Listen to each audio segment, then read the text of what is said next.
कभी कभी कुछ लोग सिर्फ एक पद पर नहीं होते, वो एक सोच और एक प्रेरणा बन जाते हैं, एक इंस्पिरेशन, एक रास्ता और एक ऐसी लेगेसी जिसे आने वाली पीढ़ियां याद रखती हैं। जनरल बिपिन रावत एक ऐसी ही प्रेरणा थे। वो एक ऐसा नाम थे जिन्होंने इंडियन आर्मी को एक नई ऊंचाई तक पहुंचाया। 8 दिसंबर 2021 भारत के इतिहास में एक ऐसा काला दिन था जिसने हर भारतीय को हिलाकर रख दिया।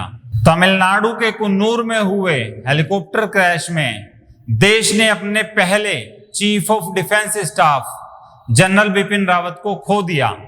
उनके साथ उनकी वाइफ मधुलिका रावत और 11 अन्य बहादुर सैनिक भी शहीद हो गए। लेकिन उनकी लाइफ सिर्फ उनकी लास्ट फ्लाइट की कहानी नहीं है, ये उस लड़के की कहानी है जो पहाड़ों में पैदा हुआ और जिसके सपने आसमान को छूने के थे। जनरल बिपिन रावत का जन्म 16 मार्च 1958 को उत्तराखंड के पौड़ी गढ़वाल में हुआ था। उनके father lieutenant general Lakshman Singh Rawat भी आर्मी में थे और उनकी मां उत्तरकाशी के एक सम्मानित परिवार से थी।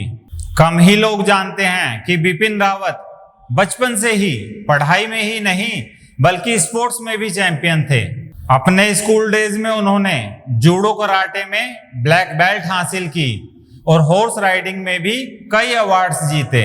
1978 में उन्होंने इंडियन मिलिट्री एकेडमी देहरादून से पास आउट किया और स्वॉर्ड ऑफ ऑनर से सम्मानित हुए, जो कि सिर्फ सबसे बेस्ट कैडेट को ही मिलता है। उन्होंने गोरखा राइफल्स की 5th बटालियन ज्वाइन की, वही यूनिट जिसमें उनके पिता भी सर्विस कर चुके थे। उनकी पोस्टिंग कई टफ एरियाज में हुई, अरुणाचल प्रदेश की बर्फीली पहाड़ियों से लेकर कश्मीर की घाटियों तक। जनरल रावत का करियर सिर्फ मेडल से ही नहीं, कई ऐसे मिशन से भी भरा हुआ था जो कम ही लोग जानते हैं। 2015 में म्यांमार में क्रॉस बॉर्डर ऑपरेशन हुआ था, जिसमें इंसर्जेंट्स के हाइडआउट्स डिस्ट्रॉय किए गए थे, जिसमें उनका मेजर रोल था। 2016 में पाक अधिकृत कश्मीर यानी पीओके में सर्जिकल स्ट्राइक के समय स्ट्रेटेजी बनाने में भी उनकी भूमिका बहुत महत्वपूर्ण थी। उन्होंने नॉर्थ ईस्ट में 6 साल तक इंसर्जेंसी कंट्रोल करने का काम किया, जिससे वहां काफी शांति आई। जनरल रावत सिर्फ एक वॉर हीरो ही नहीं बल्कि एक विजनरी लीडर भी थे। वो कहते थे कि आने वाले वॉर्स सिर्फ गन्स से नहीं जीते जाएंगे, वो टेक्नोलॉजी, साइबर पावर और तीनों सेनाओं के संयुक्त प्रयास से जीते जाएंगे।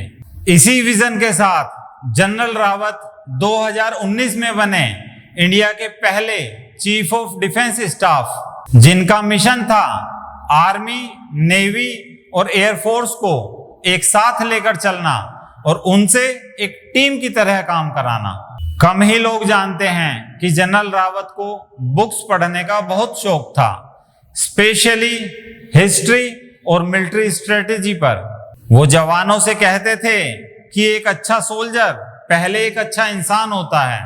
उनकी wife Madhulika Rawat army wives welfare association की प्रेसिडेंट थी और शहीद फैमिलीज की मदद के लिए कई कैंपेन्स चलाती थी।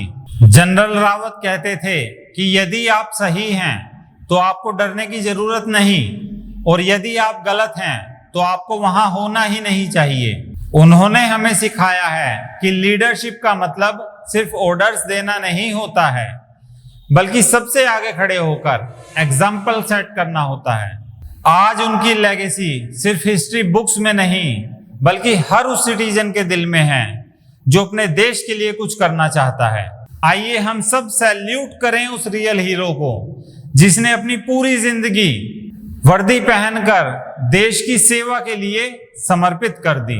जनरल बिपिन रावत आज शायद हमारे बीच में नहीं हैं, लेकिन उनका साहस, उनकी लीडरशिप और उनका सपना हमेशा हमारे साथ रहेगा। जय हिंद।